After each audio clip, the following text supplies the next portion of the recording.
আবু জেহেল পাথরের কঙ্কর মুঠের মধ্যে করে আইনা বলছে, মোহাম্মদ এটার ভিতরে কি কও, তাহলে ইমান আন। নবী বললেন, আমি না বলি, বরং এটারে জিগাও, সে আমারে চিনি নিটা জিডেই হোক। আবু জেহেল কম কিতেরে, আরে কিতেরে বাবা রে, বাতিজা তো শক্ত বাতিজা। আল্লাহ নবী বলেন, বলো ভেতরে যা আছো বলো, তুমি চিনো কিনা আমাকে। পাথরের কঙ্কর, নাতাকাল হাজার, পাথর নাতাক কথা বলছে, পাথরের কঙ্কর বলে উঠছে, আনতা রাসূলুল্লাহ, আপনি আল্লাহর রাসূল, আমি চিনি আপনাকে, আমি চিনি। এক গ্লাস দুধ 120 জন সাহাবী পান করছে, এটা নবীর মুজিজা না?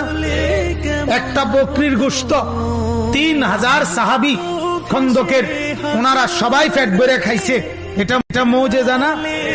এক মগ পানি, মানে এই বদনার তলে অল্প কদ্দুর পানি, এইটুকু পানি কূপে ফেলছে, 1400 সাহাবী গোসল করছে, অজু করছে, উথলে ওঠা পানি, এটা কি নবীর মুজিজা না?